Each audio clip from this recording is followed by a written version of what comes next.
What's going on, you bunch of heathens? We're back with another video. This one from Mustard. This is a video that I got recommended a couple times. The Iraqi ambush America never talks about. And honestly, I'm willing to bet this is the video that, God, what was it? Yarnhub did? When it was, when MiG-25s ambushed, what was it? F-16s or F-15s? One of those two, when MiG-25s ambushed us. I'm willing to bet that's what this one is. So, let's get ready to see, because we saw if it is, we've seen Yarnhub's description. Let's see Mustard's now. Make sure you guys check out the original. It's linked down below, as always. Let's jump in. January 30th, 1991. Two Iraqi fighter jets tear across the skies east of Baghdad. They're among what's left of Iraq's shattered air force, a pair of MiG-25 Foxbats. So not Their good. pilots know exactly what they're up against. They're flying Soviet relics, built 2 decades earlier, hopelessly outdated, and never intended for what's about to come next. A showdown with the most advanced fighter jet ever built, the F-15 Eagle. Maybe this isn't then. I guess this isn't. If this is... Because those were MiG-29s. These are saying they're MiG-25s. Isn't supposed to be possible.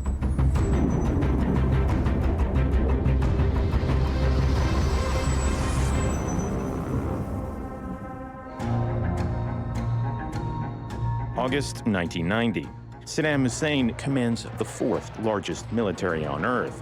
For over a decade, the Iraqi dictator has ruled through terror, crushing opponents and tightening his brutal grip on power.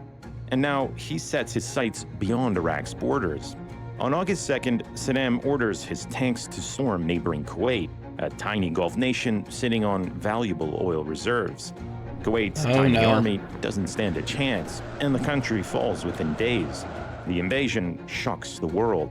Diplomatic talks quickly fall apart, leaving only one option: decisive military action. Tonight, 28 nations, countries from 5 continents, Europe and Asia, Africa and the Arab League, have forces in the Gulf area standing shoulder to shoulder against Saddam Hussein.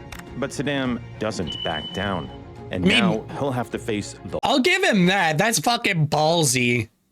Like, you have not only is it just like a whole bunch of other countries who are doing this, you have the world's largest army knocking on your fucking door. Like, holy, like, you're ballsy, I'll give you that. Since World War II.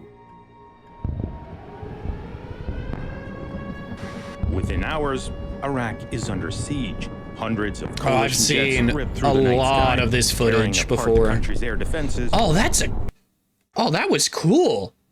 Coalition jets. You see the flashes from everything. Tearing apart the country's air defenses. As if you're sitting there. With ruthless precision. Oh, that's cool. Or hit first. Next, ground that was control cool. Stations, vital for guiding Iraqi pilots in the air, go dark. Without ground control, the country's air force plunges into chaos. And Iraq's airmen suddenly find themselves alone, isolated, and fighting blind. Still, a few brave Iraqi pilots take to the skies, outnumbered and outclassed. MiG-21 low. It's a MiG-21. Dozens are shot down. MiG-21 are destroyed on the ground, having never left their bunkers. With his air force... The footage. I'm getting flashbacks to when I saw the footage of the lone F-14 on that runway in Iran. Quickly eliminated, Saddam makes a move. He orders his surviving aircraft to escape to neighboring Iran, beyond the coalition's reach. It's an act of pure desperation. January 26th, I guess. Iraqi fighter jets begin streaking across the desert at low altitude, flying just meters above the ground to avoid coalition radars. Those closest to the border manage the crossing in a single push. 23 jets break through in just one day.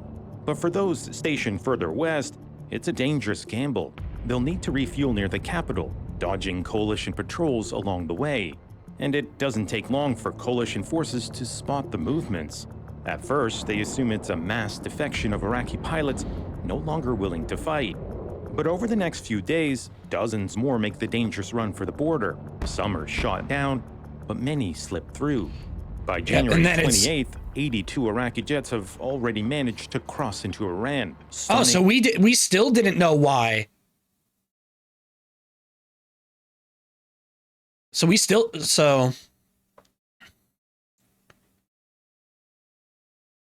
Sorry, I was reading this part of the newspaper. Coalition commanders. The press is baffled. Some believe the pilots are fleeing the war, but others suspect something darker is unfolding. Coalition forces move quickly, establishing an aerial blockade to stop the flow of fighters. They set up 5 separate combat patrols along the Iranian border. Each is made up of 2 pairs of F-15s cycling between high-speed intercepts and mid-air refueling to the far south. They'll remain airborne around the clock, forming a virtual wall to trap Saddam's remaining jets inside the country. But Saddam isn't finished. He has a plan to break through the wall. Oh, what's his magnanimous plan? Iraq's Air Force was formidable. 151 of its aircraft were modern, capable fighters. Among them, the MiG-29 Fulcrum had worried coalition planners the most. It was fast, agile, and state-of-the-art. But in combat, the MiG-29 never delivered, losing every single engagement. Saddam was furious. His most prized fighter had failed him. But there was one standout in the Iraq fleet: the MiG-25 Foxbat. During the first night of airstrikes, a MiG-25 shot down an American F-18 Hornet. Hours later, another MiG-25 intercepted radar jammers, forcing them to flee, exposing a nearby F-15 that was then downed by a surface-to-air missile. In yet another clash, 2 Oh no, not my beautiful F-18! MiG-25s challenged 4 F-15s. Even after the Eagles fired 10 missiles, the Foxbats slipped away unharmed. Oh, so actually pretty good. Yeah, that's actually not the worst. In the Soviet Union back in the night. Not the worst fucking, what's it called? I'm fucking brain farting here. Not the worst output results, I guess, whatever. Not the worst. All things considered, considering the F-15 was, wasn't the F-15 made in response to this? And then we found out that it was highly under-delivering what they said it did. In the 1960s, the aging interceptor was never meant to face off against agile dogfighters like the modern F-15. It was too heavy and unmaneuverable, and its radar couldn't even track targets below the horizon. But what it lacked in sophistication, it made up for in raw power. The Foxbat was the fastest combat aircraft ever built, and its enormous R-40 missiles could hit targets up to 80 kilometers away. Coalition forces had built a wall, but Saddam would bring a battering ram. I mean, if that's your last point, choice to do something, I guess it works. Knew they would be facing off against a far superior adversary. Their plan is to ambush the combat patrol as they split off to refuel. When the patrol group is the most vulnerable, 2 MiG-25s would be vectored in from opposite directions to initiate a pincer maneuver. With some luck, the F-15s would engage one of the MiGs first, exposing their flank to the second, which would then use its superior speed to close the distance and attack. The Iraqis wait days for the right moment, but in the early afternoon of January 30th, Iraqi ground control detects a target northeast of Baghdad. Within minutes, 2 MiG-25s are scrambled from separate air bases. Captain Mahmoud Awad is vectored north of Baghdad, while Captain Mohammed Assamurai flies south. The Iraqi jets climb quickly to 42,000 feet. Once east of Baghdad, they initiate the pincer attack. Assamurai is first to obtain lock and wastes no time firing an R-40. But as he tracks the missile, he realizes it's not going to hit anything, because there's nothing flying over eastern Baghdad. It's a false alarm. Ground control has instead picked up a radar anomaly.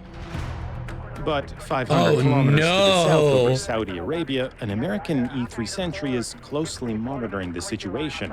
Detecting the Iraqis, the Sentry alerts a pair of F-15s guarding the border 65 kilometers to the east. The Eagles are being flown by Captain Tom Dietz and his wingman, Captain Bob Heathen. But the warning is quickly called off when Awad and Samurai head back into Baghdad's heavily protected airspace. Yet just seconds later, Iraqi ground control detects Dietz and Heathen in their F-15s. The MiGs are ordered to turn back and engage. With full afterburner, they but we know that they're accelerate there up to now. Mach 2, quickly closing the distance between them and the F-15s. The E-3 Sentry frantically warns Dietz and Heathen that they have two bandits incoming hot. The F-15s also turn to engage. The jets are now headed straight for one another. It's not the pincer maneuver the Iraqis planned for, but it's a head-on-head. Committed. The MiG-25s you kind of have to be at this 7,000 point. feet higher than the F-15s.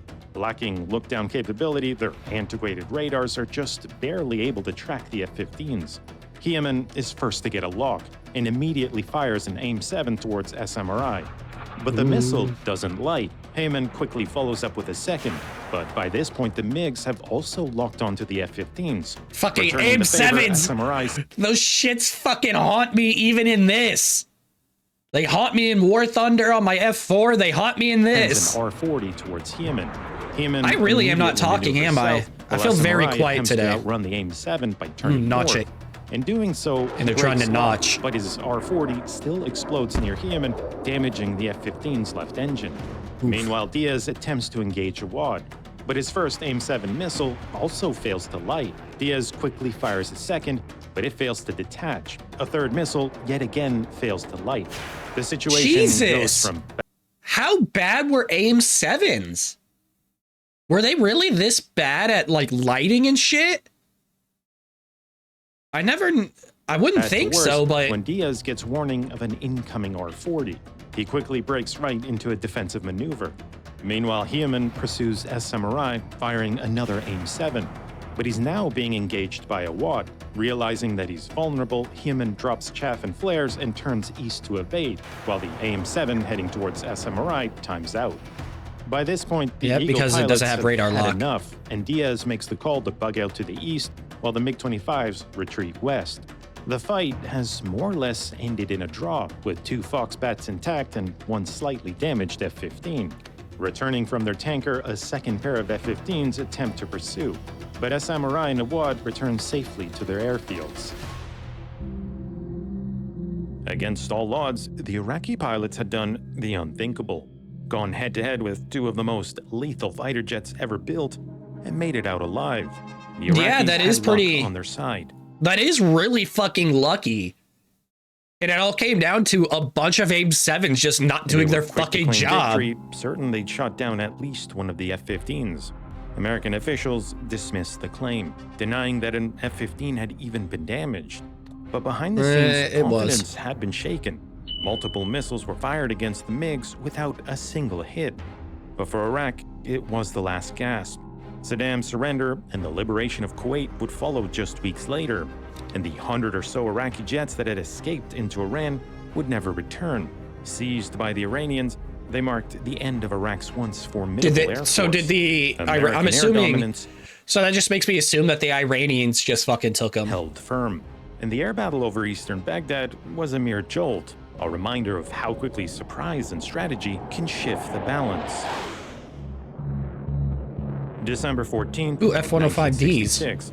A formation of American F-105s cross into North Vietnam. Their target is a critical supply hub near Hanoi. I just unlocked that in War Thunder. The usual heavy resistance, volleys of anti-aircraft fire, and surface-to-air missiles.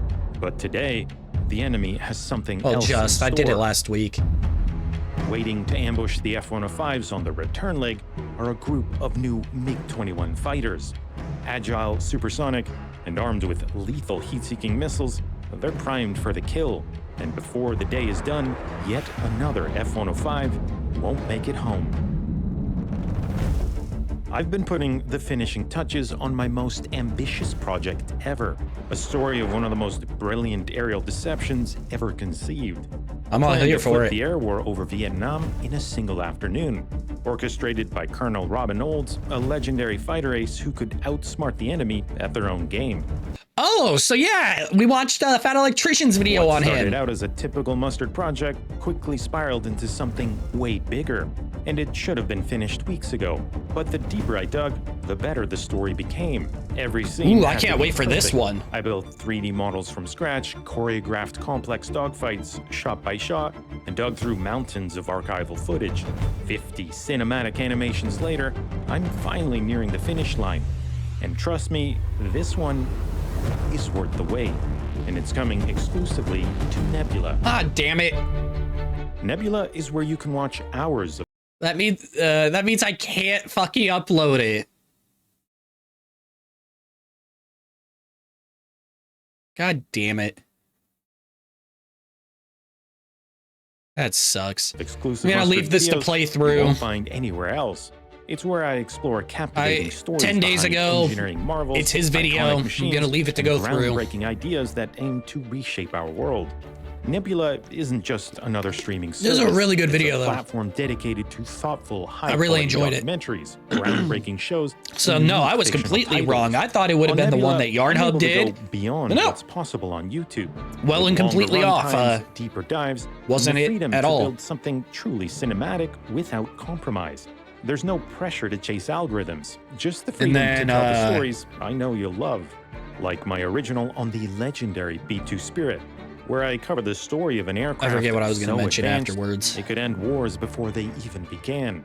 Designed to slip through the most heavily defended airspace on Earth, strike with impunity, and vanish before the enemy even knew what hit God, I them. love the B2. What makes Nebula different is that it's owned directly by us, the creators. So your support goes straight into elevating production quality and funding the kind of ambitious projects that might never see the light of day anywhere else.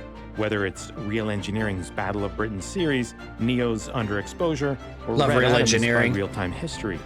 And joining Nebula has never been easier or more rewarding. Choose between monthly and yearly subscriptions, or even lifetime memberships to enjoy unlimited access forever. And you can now also give Nebula as a gift with annual or lifetime membership gift cards. Yep, this Sign is up a now cool at thing. nebula.tv/mustard, or scan the QR code on the screen to get 40% off.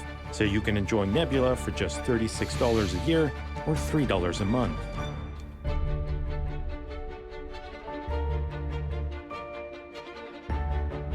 This is a cool one. It sucks that the one video that like really enjoy this video idea that he's talking about, because I really loved Fat Electrician's video on it. It just really sucks that we can't watch it on here. Damn.